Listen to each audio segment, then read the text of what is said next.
안녕하세요. 개발부담금 고민이십니까? 개발부담금의 신이 알려주는 개발부담금 공무원이 욕먹지 않는 방법.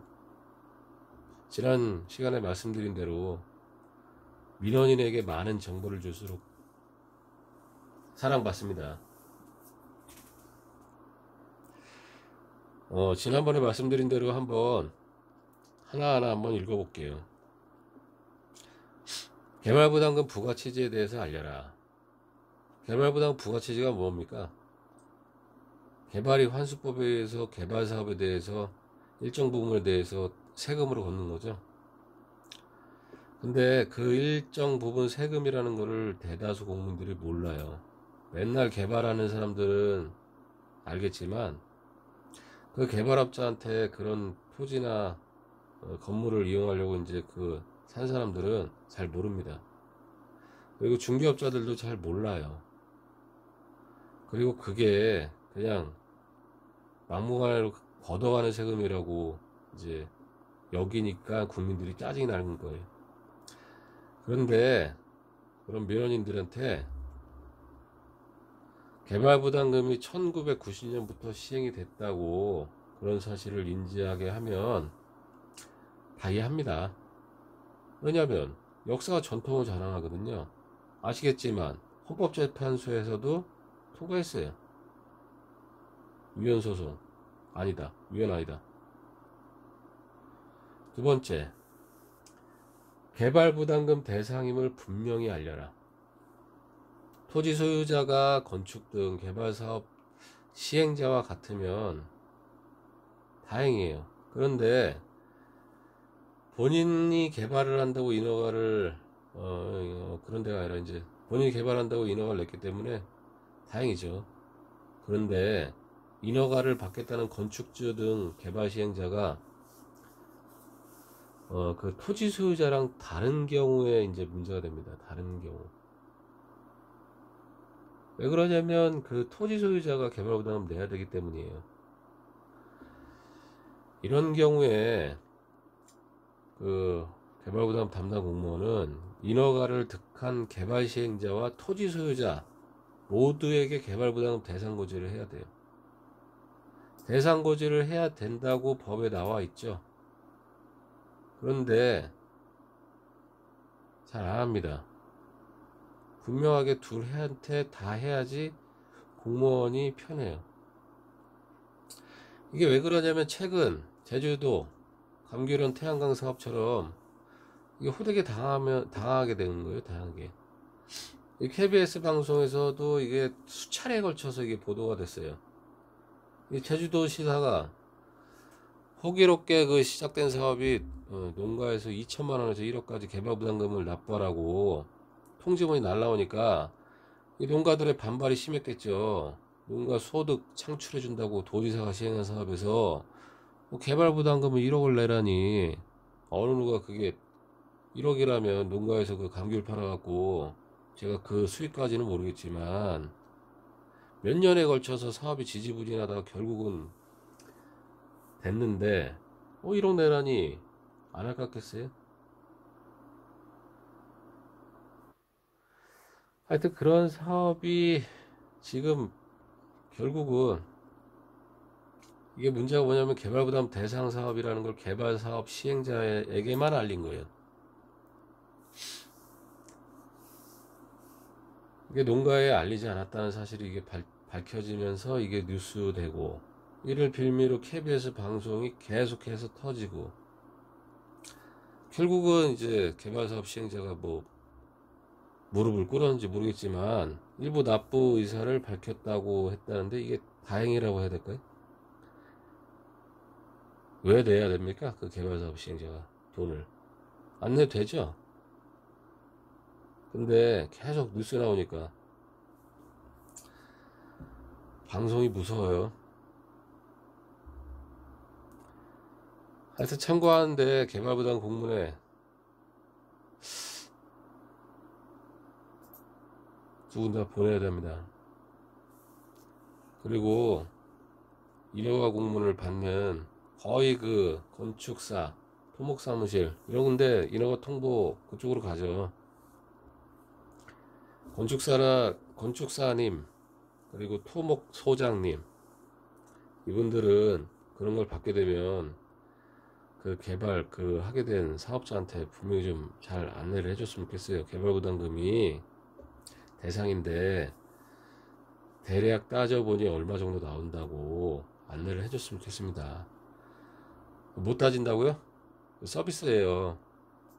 그런 거 제가 만난 그 소장님은 대략 안내를 하더라고요. 들어가는 비용에 대해서 인허가 비용, 개발에 따른 부담금, 개발 부담금이 아니고요. 농지 부담금이나 산지 전용 부담금, 그리고 여러 가지 뭐 있죠. 세금 같은 거. 어쨌든 그렇게 사업을 시작할 때 알려주셔야지 그 개발 사업 시행자나 토지주들도 어느 정도 이 사업으로 인해서 돈이 들어가는 걸 준비를 하겠죠. 그리고 나머지는 이제 세무사하고 상담을 하든지 그 개별적으로 개발 부담금은 저 같은 사람하고 상담하면 좋겠죠. 개발 부담금 공무원이 욕먹지 않는 방법. 세 번째, 연접 사업이 예상될 때는 미리 알려라.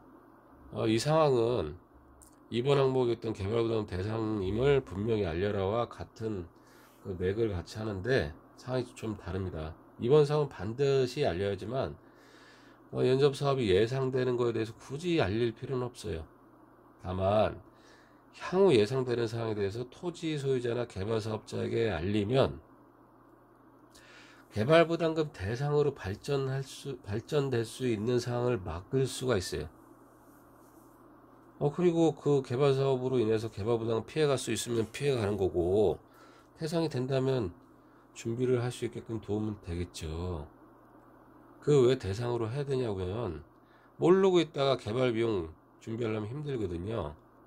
그래서 제가 했던 방법이에요. 저는 전화를 걸었습니다. 토지 소유자와 개발 시행자 모두한테. 그리고 개발 부담금을 피할 수 있는 방법을 저는 알려줬어요. 그러니까 당연히 만족도가 높죠. 그 당시에 매년 전화 오는 분이 계셨어요. 매년. 제가 개발을 몇 년 남았냐고. 이거 5년. 잘 아시겠지만 연접 사업은 5년 내에 하면 안 되죠. 5년 이후에 해야지 그 연접 사업을 피해갈 수 있어요. 모르시면 제 블로그에 오셔서 개발 부담 피하는 방법을 한번 보세요. 개발 부담 공무원이 욕먹지 않는 방법. 네 번째, 개발 부담금을 예측하는 방법을 알려라. 이 개발 부담금도 이순신 장군이 노량해전에서 나의 죽음을 알리지 마라고 한 것처럼 전쟁을 이렇게 해서 승리로 이끌었죠. 근데 개발 부담금을 직접 계산해 주는 거는 이제 삼가했으면 좋겠습니다. 왜 그러냐면 돈 10원이 아깝거든요. 근데 이 확정 부과 금액하고 이 차이가 발생하면 민원이 발생해요. 아는지 모르겠지만 개발 부담금이 세금입니다. 말 그대로 제대로 계산해서 부과해야 되고, 그러한 신고 방법에 대해서 절차를 알려주고 부과 금액에 대해서 이 산출 이유를 정확히 설명해 줘야 돼요. 근데 우리 일선 그 공무원들은 정말 친절해서 다 설명해 줍니다. 물론 몰라서든 어쨌든 설명을 못하는 공무원도 있겠지만, 이 선출직으로 뽑히는 지자체장 투표 민원 발생은 커다란 숙제이기 때문에 우리 공무원들 오늘도 친절 내일도 친절이에요. 근데 그 국세공무원이라는 그 세무서 가면은 가보셨는지 어쩐지 모르겠지만 안 알려줘요. 그 가까운 세무사무소 가서 상담받으러 합니다. 근데 요즘에 좀 많이 바뀌었어요. 어쨌든 거기도 전산 데이터가 다 있고 그거를 기준으로 상담을 해줍니다. 그런데 양도세, 법인세 등 모든 증빙은 본인이 해야 되는 거예요. 개발보다는 똑같습니다. 개발 비용은 본인이 증빙해야 되는 거예요. 근데 우리 공무원들은 작성도 해줍니다. 표준 비용 작성부터 시작해갖고 개발 부담금에 대해서 일일이 설명을 해주죠. 근데 이 직접 산정을 해주면서 개발 부담 얼마 정도 나온다고 얼마라고 얘기하는 순간 나중에 이제 후하게 당하게 되죠. 뭐 그 금액을 어쨌든 뭐 정확한 건 아니라고 말씀을 하지만 그 민원인은 어쨌든 공무원의 말을 신뢰를 하거든요. 일례로 이제 개발부담금 예측하는 시스템이 지금 제가 이제 현직에 있을 때 저 청주시 2019년에 시행이 됐죠. 개발부담 예측 프로그램. 그 프로그램이 있기 전에 당진시에서 공무원이 그거를 만들었어요. 근데 이제 저는 그거를 이제 청주시에서 제가 만들었는데 저는 그거를 이제 국토부에 좀 제안을 했고 국토부에서 관리하는 KLIS라고 그 프로그램에 그거를 좀 집어넣자고 얘기를 했는데 쉽지 않습니다. 최근에 이제 개발부담 관련해서 논문이나 이런 걸 보면 개발부담 예측하는 프로그램 당연히 필요하다고 하고 있어요. 근데 이제 그 개발 사업 하는 사람들이 많지 않고 실질적으로 개발부담금을 대상이 되는 분들도 그러니까 많지가 않다 보니까 그 수요가 적어서 그런지 그 프로그램을 만들지 않고 있는데 어쨌든 언제든지 필요합니다. 내가 명확하게 알아야 되겠죠. 어쨌든 오늘은 그 개발부담금 예측하는 개발부담금을 공무원이 욕먹지 않는 방법에도 좀 알아봤는데요. 더 자세하게 좀 준비 중이에요. 어쨌든 열심히 일하는데 칭찬을 받으면서 일해야 되지 욕먹을 필요는 없잖아요. 그죠? 말씀드린 대로 개발부담금 공무원들이 민원인한테 많이 알려줄수록 사랑받습니다. 근데 이런 많은 정보를 주기 전에는 정말 많은 공부가 필요해요. 그게 핵심이겠지만 어쨌든 뭐 열심히 하는 만큼 결과가 따라오리라 믿습니다.